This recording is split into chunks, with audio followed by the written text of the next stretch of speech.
Hello everyone and welcome to the Tank Club. Today we are looking at artifacts. We're on the PTR for the Season 4 and we're going to look at all of the new artifacts. We're also going to look at the current artifacts that are in the live game now, and we're going to give you information and details on how they look and appear and perform from the tank perspective in PvE content. Okay, so first we're going to take a look at the new artifacts that are coming along and kind of see if they're going to be any good for tanking.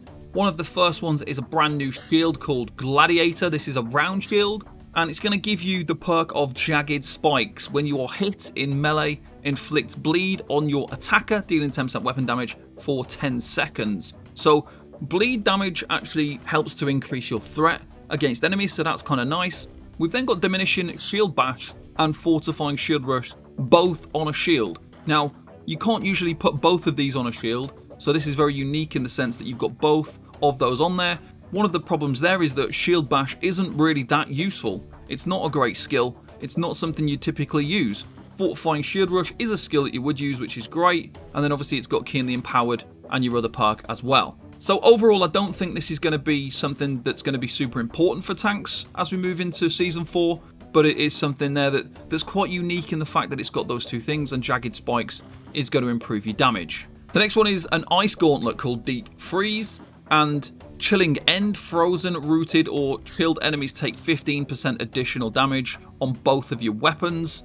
It's got the Unbroken Winds in there, the refreshing move. Now this is interesting, it already comes with a gem slot attached to it. Not many of the artifact weapons do. From a tank perspective, Ice Gauntlet is a bit more of a niche weapon generally anyway, so I don't think it's something you're necessarily going to want to use for a tank. And it is going to increase damage, that's what it's mostly referring to. It's going to increase damage.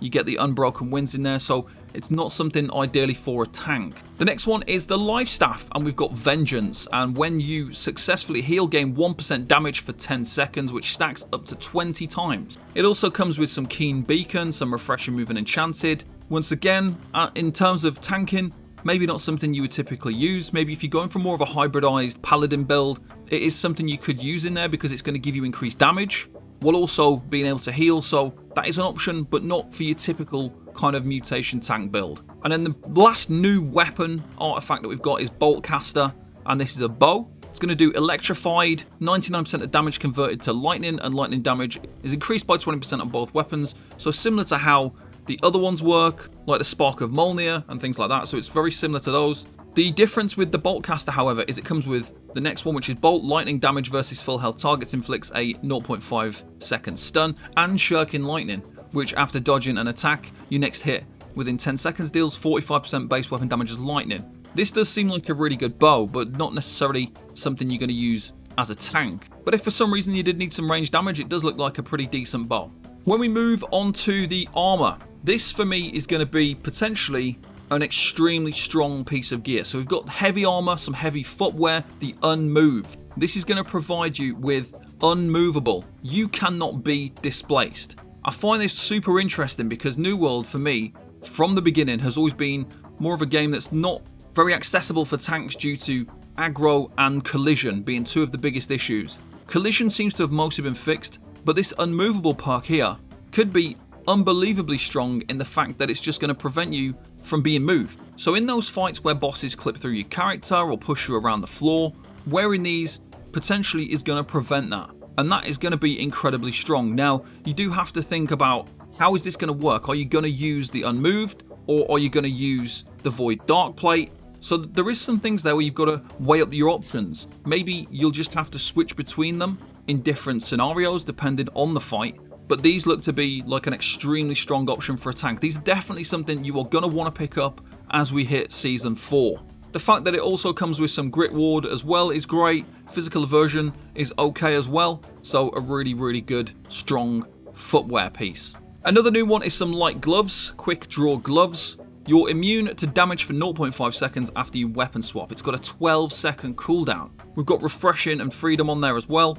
The fact that they're light armor isn't going to make them super useful for a tank. I do like that it makes you immune to damage for 0.5 seconds when you bar swap, because sometimes you can get caught out as a tank when you switch bar, but they're just not stronger than anything else that we've already mentioned. The new boots look fantastic. The Void Dark Plate, much better option than really what this is going to offer you.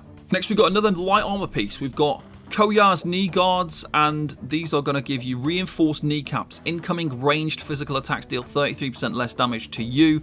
It also comes with enchanted ward and physical aversion. I actually really like these, but not for a tank perspective. But when I think about situations like Lazarus, where there's a lot of archers and ranged enemies, if you've got somebody in your group, like your healer for example, quite frequently gets targeted by those archers if everything's not close enough. So by having these, that should be actually quite useful. Getting that really big reduced damage there, light and heavy attacks, physical aversion, and the reinforced kneecaps, those could be really good, especially for those fights with lots of archers that can be quite difficult to pull in and stack up, especially for those kind of group finder groups that you go in, those random groups. And then the last new one is the winged leather shoes. These are going to be providing you with the speedy perk. Base duration of hastes on you is increased by 50%. We're also going to get refreshing and freedom. Again, another item that's not going to be super useful for a tank. They do seem like a pretty good item though, having that increased haste. So they're going to be pretty good for like material farming and things like that. If you're going around farming stuff, being able to increase that speed for 50% duration. Not something you're going to use for a tank, I don't think, but a reasonable item to pick up. So that's all of the new artifacts that have been announced. There's also 2 unannounced jewellery artifacts. I don't know if they're going to get added later in the PTR or if they're going to come with another patch, but they've announced 8, and that was all 8, but there are 2 jewellery pieces as well. You've got the Mastermind Ring. Skills deal 13% more damage, but base attacks deal 25% less damage, and it comes with refreshing and hearty as well. And we've also got an earring artifact, Ocean's Peace. This comes with rejuvenation perk, which gain 2% health, 2 stamina and 2 mana each second, but potion cooldowns are increased by 75%. It also gives you healing heart and refreshing. So another 2 options on jewelry potentially, but initial thoughts, they don't seem overly strong in comparison to some of the ones that we already have. The rejuvenation perk might be okay. The 75% cooldown on potions is a tricky one, but it does seem like it might be decent for that constant supply of resources. We'll have to work out which one's better over time. If we just take a quick look at the current artifacts that are already in the game now and looking at them from the tank perspective once again, we have got Odo, which is the artifact flail that is currently in the game. The perks on here, Odo's punishment, you deal 20% more damage to stunned foes applied to both weapons. I do think this is a decent perk because with the flail, I have found personally that this doesn't do quite enough damage when you compare it to other things like this would be generally a front bar main hand weapon. Comparably to the sword or the great sword, this doesn't deal anywhere near enough damage, and so you can sometimes struggle to maintain aggro because it's not doing enough damage with this weapon. Within your skills, they're all quite low damage skills, and so I think that can be a good perk. With the Odo's defense as well, on block you heal for 5% base health, you've got lifesteal in there, and then refreshing move is a really good perk as well, because getting those flail cooldowns back faster is pretty important, because you want to be able to taunt more frequently with this weapon because it does do less damage. So it does have a good set of perks and it is a really good option. The only problem with it not having that gem slot is it does need to be upgraded before you can use it, to put that gem setting in there to make it a usable artifact. Moving on to the next one, which is Michael the Kite Shield.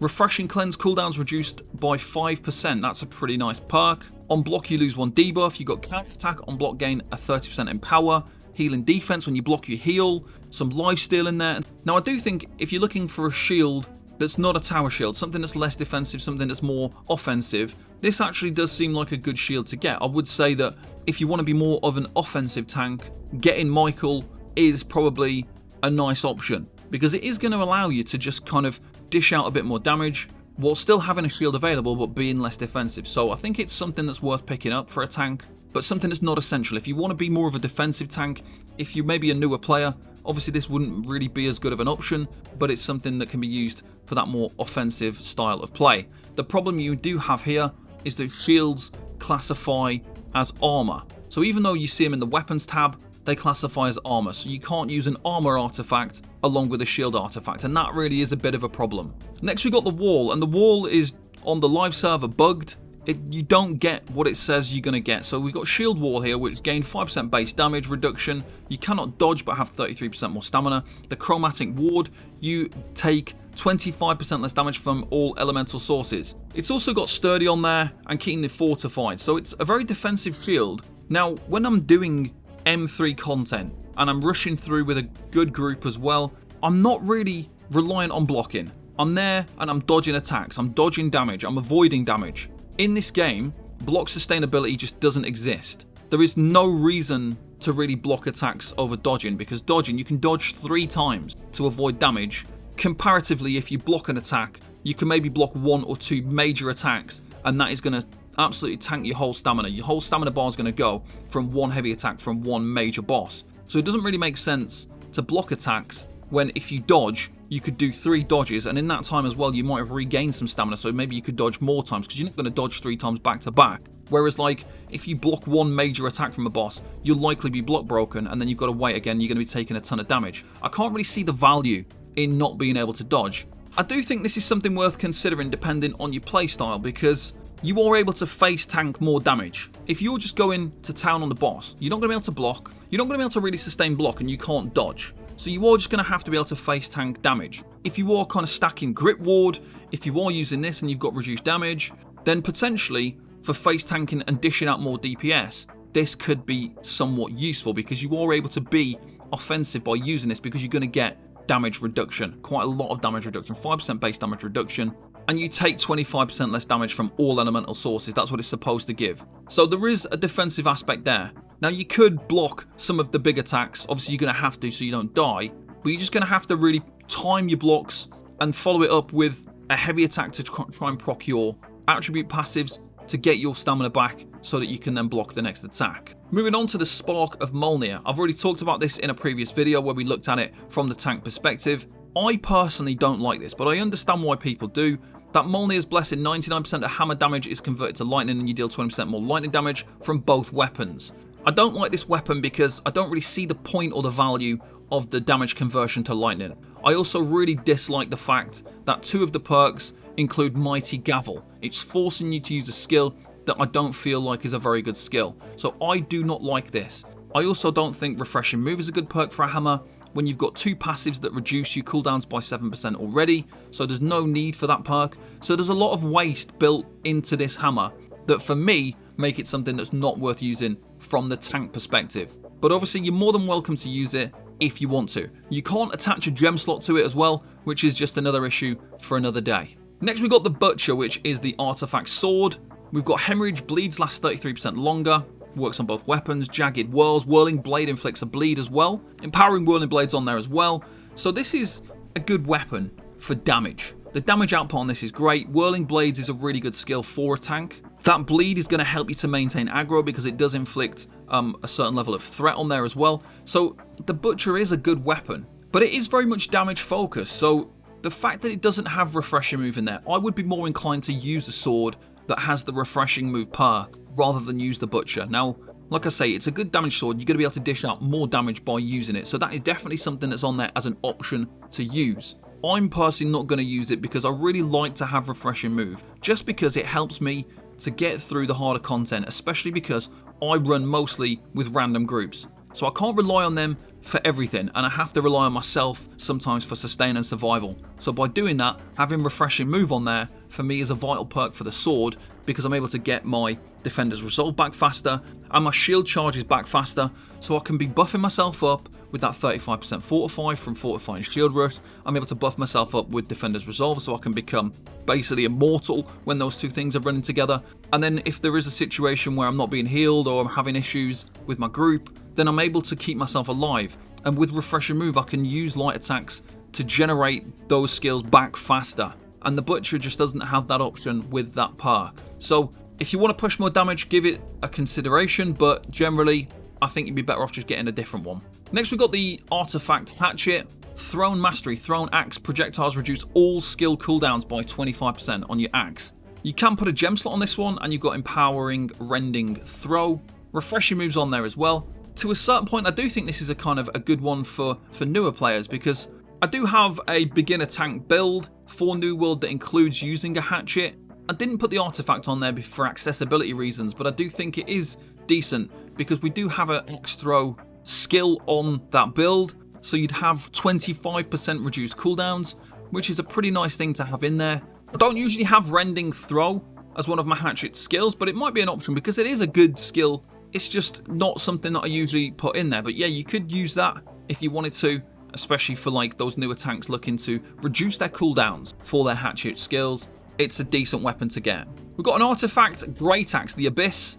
This is another one that does this weird conversion. So Dark and Blade, 99% of damage is converted to Void, and if intelligence is higher, replaces base weapon scaling with intelligence. You deal 15% more damage when mana is below 100%. You got the Abyssal Attunement. For a tank, I wouldn't use this because it's just not really going to work that effectively. I'm not a huge fan of using a Great Axe on a tank. Generally, it's an option, but not an essential thing that you would always use. So I don't really think it's worth investing your time and your money into getting this. The mechanic, the musket artifact, again, not really something I'd use. Traps and sticky bombs, cooldown reduced by 20%. Accelerating traps, mending sticky bombs. Not really much of a tank weapon, so I'd skip this one. Inferno as well, another one you could probably skip for a tank. If your strength attribute is high, replace your base weapon scaling with strength. So it is kind of interesting that it can scale with strength. And obviously Inferno staff does do a good amount of damage. You just wouldn't really use it for a tank. Scorpion Sting. So this has some interesting aspects to it. So Javelin now does 100% weapon damage and pulls targets towards you.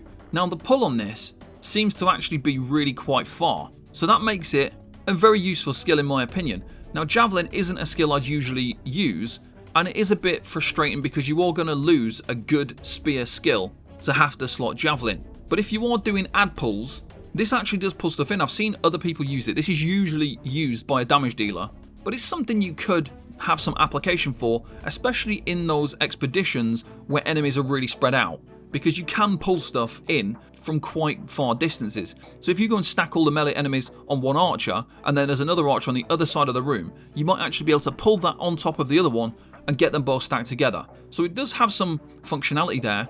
The problem would be that obviously you lose a lot of crowd control. But if somebody else was using the Warhammer in your group, if somebody else was using the Great Axe, then this gives you the option to maybe use this to pull enemies into a stack. So you would have to work this into a group that knows what they're doing, or have people in certain setups. So it wouldn't be good for general use, but if you are optimizing a group and you're looking to pull and stack enemies much better and more, then I would definitely give this some consideration because it does pull for quite a long distance.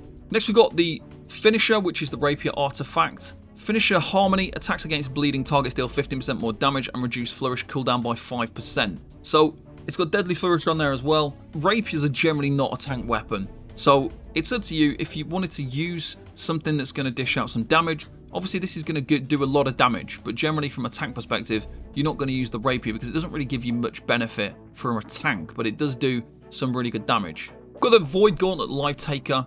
Negative energy, your ranged attacks inflict disintegrate for 8 seconds on both weapons with a 1-second cooldown, and if your dexterity attribute is higher, replace your base weapon scaling with dex. It's also got Keen and Life Stealing on there. Again, for a Void Gauntlet, you wouldn't really need to use this because in most content the healer is going to use it, so there wouldn't be much value in you using one as well when there's other more useful weapons to use. So I typically wouldn't want to see a Void Gauntlet on a tank. Next we've got the Blunderbuss, which gives blighted enchantment attacks from both weapons against targets inflicted with a stack of poison, and a decrease to incoming and outgoing healing effectiveness by 5% per stack. Again, something that doesn't really look very useful from the tank perspective. Next we've got Serenity, which is the Greatsword artifact. Balanced Blade, offensive stance, gives you 2% in power per stack for 5 seconds, max 10 stacks. Defensive stance does 2% fortify when hit for 5 seconds, max 10 stacks. Trenchant strikes, trenchant crits, bit of a refreshing move in there as well. I really like this weapon from a tank perspective, I think, because it gives you some benefits. Whether you're in the offensive stance or the defensive stance, you've got some kind of benefit. So if you want to be more offensive and you've got your offensive stance, you're doing more damage. If you're being more defensive, getting that higher percentage of fortify is really, really nice. It is only for 5 seconds, but it's something that's going to add in there. And with a Greatsword as well, you're always looking for that heavy attack stuff. So heavy attacks is what you want to be doing most of the time, and the fact you've got trenchant strikes and trenchant crits in there with refreshing move is going to be really helpful for a tank. So yeah, if you are going to tank with a Greatsword, this is a good Greatsword to use, so I'd consider this as an option. Moving on to the Jewellery Blood Drinker. I like this from my perspective as a tank. It says minus 25% damage, but I don't feel like it's all damage. I think it must be a very specific type of damage, because when I'm doing content, the damage numbers that I get from using this and when I'm not using it don't seem that vastly different. So 25% damage I don't think is completely accurate. I can't really say for certain. It just doesn't seem that way. And You would imagine as well using this would reduce your threat and aggro because you're doing less damage, but in most cases it's not an issue. I've done some M3 score runs, some M3 silvers and golds, not had an issue maintaining aggro if I'm being honest. But I did have some great survival, so especially when the healer goes down, the healer dies for whatever reason, when we've got people causing issues, when we've had a whole near group wipe and I'm the last person standing, it's because of Blood Drinker. I'm able to solo bosses on M2s and things like that because of this ring, and it gives you that 25% lifesteal, and all healing from lifesteal is increased by 5%. Leeching perks on there as well. We've got the Hearty perk on there with more stamina.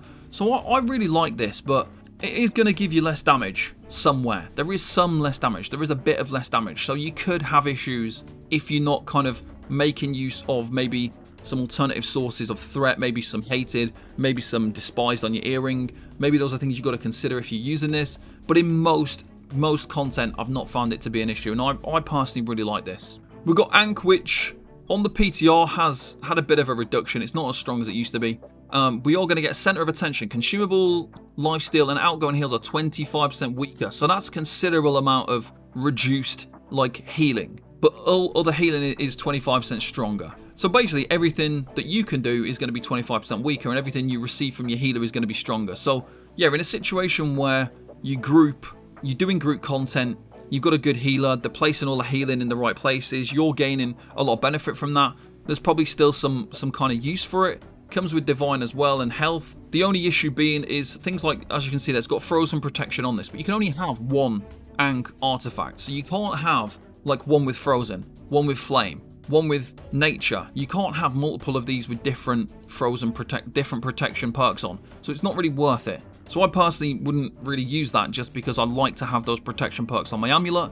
But if you do need some intensive received healing from a healer, then it's going to be good because you're going to get a lot of increased healing from a healer. But everything you do to heal yourself is going to be vastly reduced. Lost Stopwatch, another one that's kind of up for debate. A lot of people have a lot of chat about this. So Sunny Gaze, activate taunt gems and generate 300% more threat. So you don't need to use taunt gems, the Carnelian gems, on your weapons because you can just use this instead. It's also going to generate 300% more threat, which is going to act like a Carnelian gem. You can also stack it with Carnelian gems to get the 300% from those, the 300% from this, and you'd have a ton of threat. Now, people have been combining things like despised, hated, Carnelian gems, and the Lost Stopwatch to generate an absolute crazy percentage of more threat. And what that does is it allows you to just maintain aggro of enemies without any effort. Basically, zero effort, one light attack, and you've probably got aggro of that enemy for the duration of the fight. Now, that does seem more to me like a beginner-based kind of activity. If you're an experienced player, why would you need to generate 1000% aggro? I don't understand why you need to generate 1000% threat. You're going to be playing more on those borderlines and getting those percentage gains. This doesn't seem to offer enough for me to use it. So when I go into mutated content now, like I mentioned before, did some barnacles this week, I've done some M3s, some M2s and things like that. I've maintained aggro of enemies fairly well. And the only time I might lose an enemy is if I've got someone at range attacking something at the side that's not quite in the stack, and then they run around the edge of me without bringing it into the stack. That's the only time I don't have aggro of it. By using this, I would have been able to run over to it, light attack it, and then probably keep hold of it, or just hit it with one skill.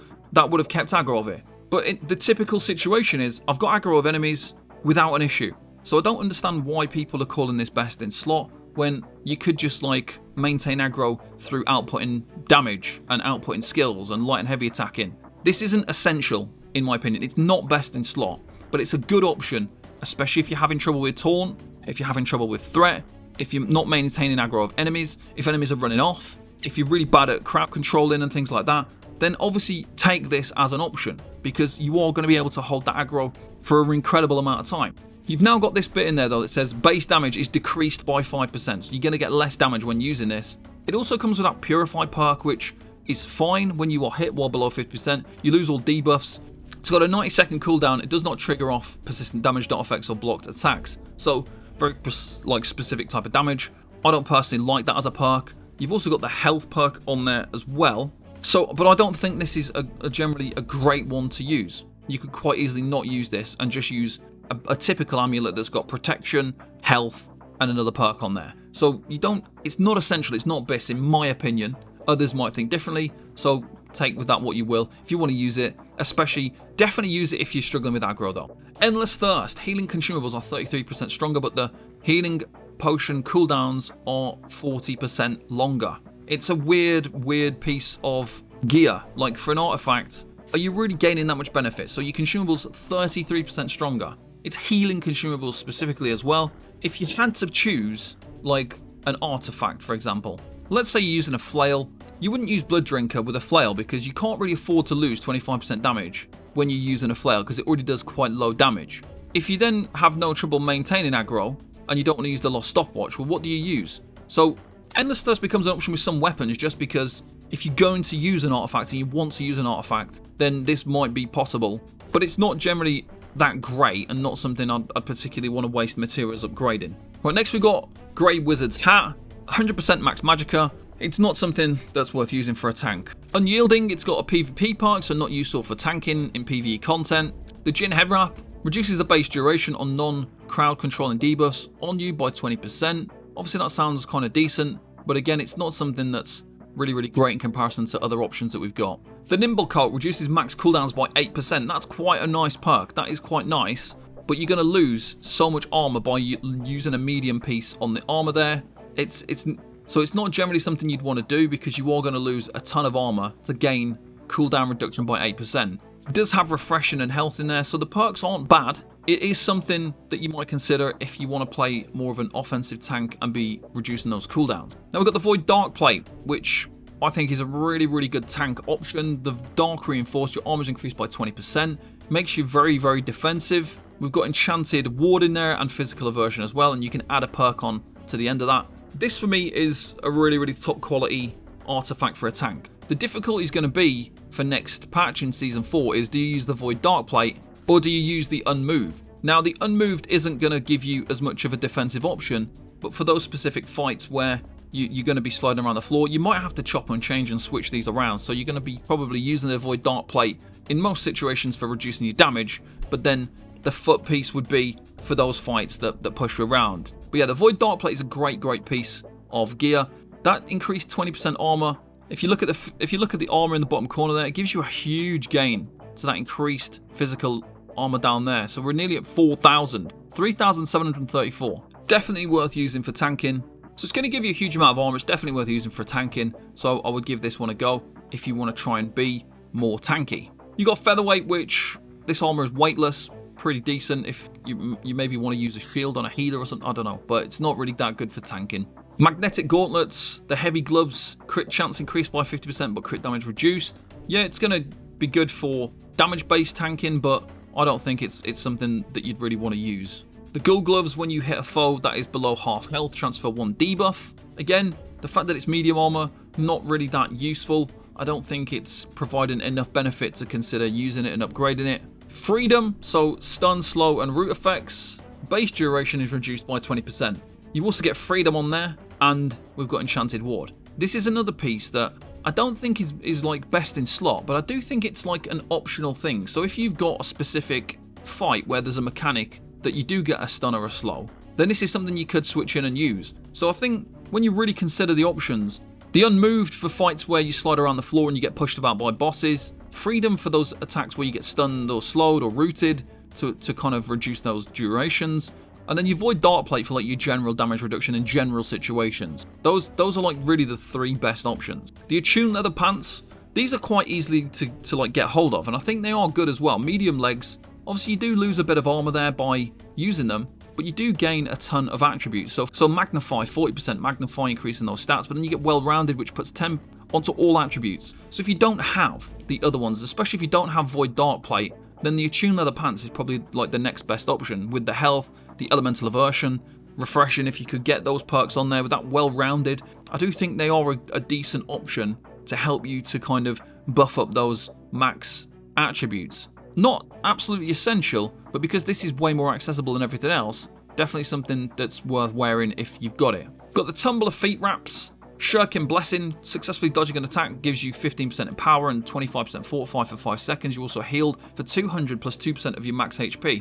It's kind of a shame really that these are Lightfoot, where if these were heavy, like dodging an attack, getting yourself an Empower, 25% fortify, healing yourself as well, and it's got a 1 second cooldown, these would actually be like really, really strong for tanking, I think, because dodging attacks is your biggest way to avoid taking damage. Like evasion tanking is the prominent way to tank in New World. So these actually have a really strong perk on there, that Shirking Blessing. I mean, you might be able to make use of this, but if you're not really like accurate at your dodging, if you're just kind of dodging and you're not actually dodging a successful hit, it's a very specific thing. You've got to successfully dodge a hit, whereas sometimes you could just be like dodging and you're not really dodging the hit, you're just dodging. I do think this is pretty good, the fact that it's going to give you a huge amount of damage reduction with that 25% fortify, giving you a nice little heal, and then buffing up your damage as well. Obviously with your max HP, because as a tank you're going to probably have somewhere in the region of about 20k max HP, so you're going to get a nice heal from this as well. So something to think about. Obviously the issue being that you're losing a ton of armor because it's light footwear, but again, I think personally these are a good option, especially if you're very accurate with your dodging and evading as a tank. So that is everything on this deep dive into artifacts for next patch and the ones that are currently in the game from the tank perspective. For any more information, you can go and check out our Discord. You can ask any questions in there. We'll hopefully get you some help. If you want a written version of this, you can go and check that out on my website, along with various tank builds and information for New World tanking, along with other MMO games as well. Thank you to all of our Patreon subscribers, our YouTube members, Twitch subs, everybody who supports the Tank Club in any way. Very much appreciate all of that support in helping keeping us running. Thank you very much for watching, and I'll see you next time. Bye bye for now.